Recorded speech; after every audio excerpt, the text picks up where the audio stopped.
Hey, brothers and sisters, it's Aaron here from God a Minute, and man, this took a long time for me to figure out. So we're going to talk about the Daniel 9:25 connection with Ezra and Nehemiah, and we're going to see some amazing stuff. This is very encouraging for me. There's still a lot more to unpack with this. I'm going to try my best to explain it the best that I know. There's still some questions that I have, but this is very, very encouraging. I think this also solidifies a 30 AD crucifixion, which gives us more confidence in a soon rapturo harpazo of the church. So I'm going to show you some charts. I've got this chart I'm going to remind you of, and I've got some other numbers and graphs over here. But we're going to start first with Daniel 9:25, very prophetic chapter. People have done extensive studies on this. We're going to zoom in a bit. We're going to start here. Daniel 9. Start with 24. 70 weeks are determined for your people and for your holy city to finish the transgression, to make an end of sins, to make reconciliation for iniquity, to bring an everlasting righteousness, to seal up vision and prophecy, and to anoint the most holy. So all these things have not been completed yet, and that wasn't all completed at the cross back in what I suspect to be 30 AD. So this is a general prophecy for the whole story here, and we still have one more week to complete. We've the prophecy of 69 weeks have already been completed, but let's show you here. Let's go to Daniel 9:25. This is the focus, and ignore the pencil here. This is what I used to believe, but now I believe a different thing. But here, Daniel 9:25. Know and therefore and understand that from the going forth of the command to restore and build Jerusalem until the Messiah, the Prince, and some translations will say until the Messiah comes. My other version will say that. Basically, until he arrives, until he shows up, there shall be 7 weeks and 62 weeks. The streets shall be built again, and the wall, even in troublesome times. And notice there's a little tiny period here. Well, I think that actually is a big deal. So I think what's going on here is up to this point, I thought Daniel 9:25 was a prophecy up to the time of his crucifixion, but there's a period here. So I think that Daniel 9:25 is actually a prophecy counting up to the arrival of Jesus at the beginning of his ministry. So again, ignore this date here. That was my last thought before. Know and therefore and understand that from the going forth of the command to restore and build Jerusalem until the Messiah, the Prince, shows up, like I said in different translations, there shall be 7 weeks and 62 weeks. The streets shall be built again, and the wall, and even in trouble sometimes. Let me just read my other translation. Yeah, here's a different translation. Daniel 9:25. So you are to know and understand that from the issuance of the command to restore and rebuild Jerusalem until the coming of the Messiah. So there you go, the coming of the Messiah. Not the death of the Messiah, but the coming of the Messiah, the anointed one, the Prince. There will be 7 weeks of years and 62 weeks of years. It will be built again, and with the city, plaza, and moat, even in times of trouble. Daniel 9:26 is not the topic of this video, but there are 2 different characters spoken of in Daniel 9:26. It's a prophecy of Jesus, and it's also a prophecy of the temple that was destroyed in 70 AD. But that's not the subject of this video. It's more about pointing to the prophecy leading up to the coming of the Messiah. So I did a video on this a few days ago, explaining how real perfect this is if the second coming is in 2030. And so you'll have to go watch that video before we move on, so you'll be able to understand here. Again, I'm trying to talk to different audiences here. There might be somebody that's 10 years old and 60 years old. So I'm trying to keep it simple, but yet move along quick enough so that the people that have a really good knowledge of all this, stay connected with all this and carry along. Okay, so here we go. This is the big thing. So there was a couple degrees in Ezra and Nehemiah that Daniel 9 could have been talking about. So what are all the degrees? And these are all approximate dates over here, but this one was the attention of my detail, and I'll explain why. So we've got this first decree, which was in and around 539 BC. And this was, the first decree was basically of King Cyrus to say, in a nutshell, to go build the house of the Lord. And that was the first decree. Well, if you add 483 years, because remember it said 7 weeks and 62 weeks. Well, that's a total of 483 years. So that brings you to 56 BC. So there's nothing really significant in the Bible that stands out for this to be the decree. So that's likely not the decree Daniel was talking about.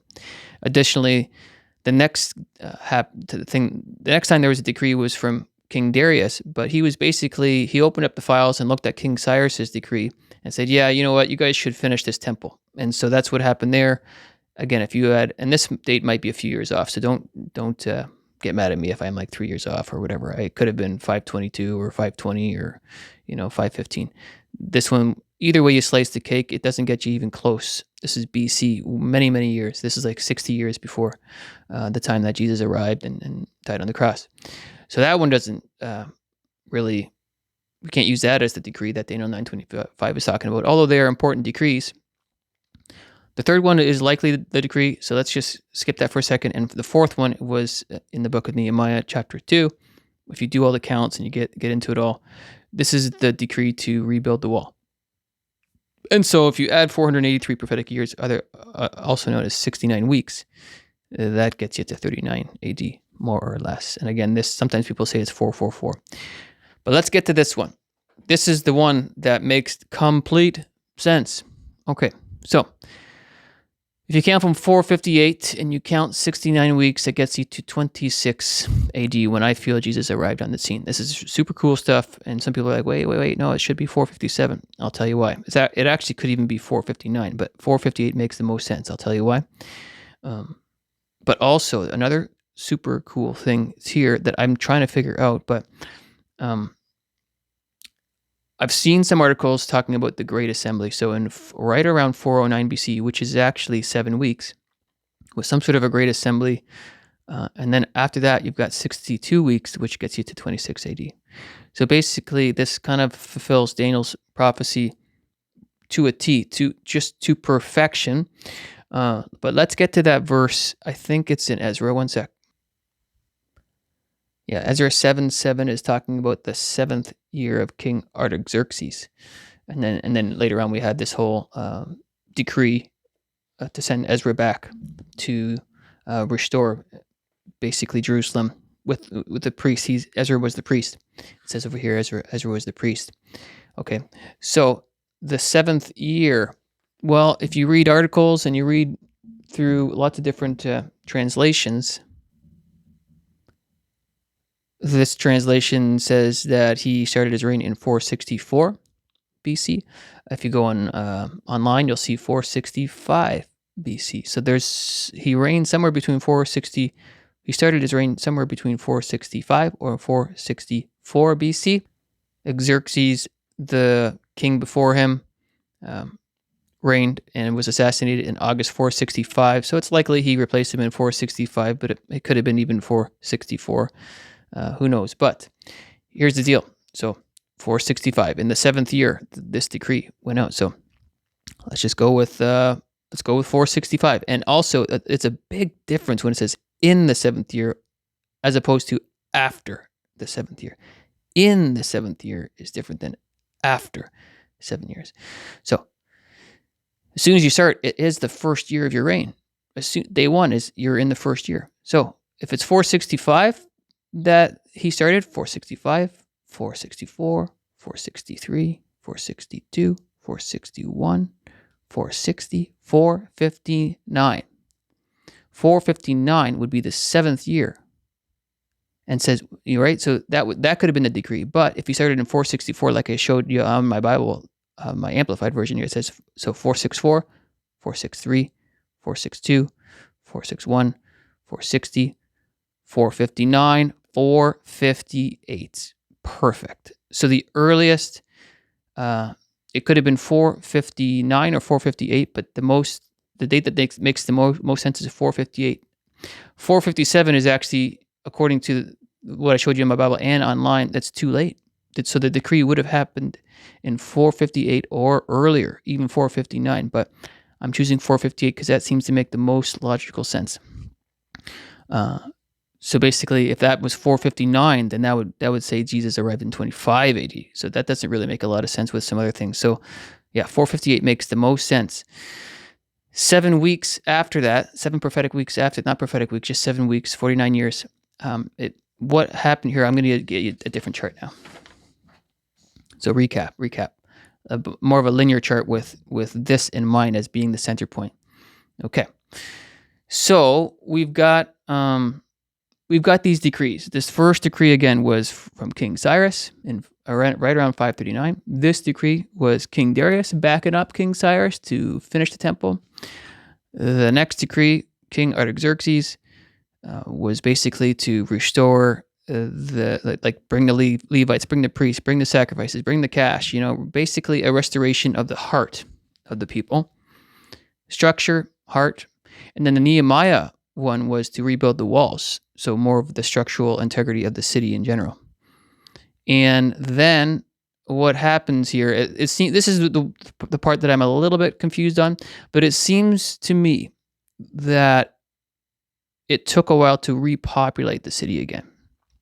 And so it seems like in 409, after 7 weeks, it seems like it was the temple and the restitution of the law, and the walls were built, and the people had repopulated everything by 409. Another little tiny hint we have for this being a significant thing is there's a different Darius.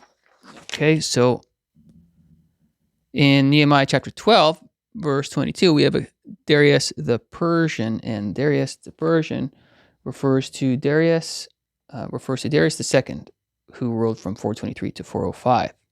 So that's still a bit of a study for me, but that really seems to indicate that in his reign, everything was sort of completed and the population was there and everything was functioning, and Jerusalem was functioning as a city hub, and they were operating in full force by this time. That seems to fulfill Daniel 9:25 really good. And then you've got your 62 weeks over here, starting Jesus' ministry in 26 AD. Therefore, putting him on the cross in 30 AD at the age of 33 and a half years old.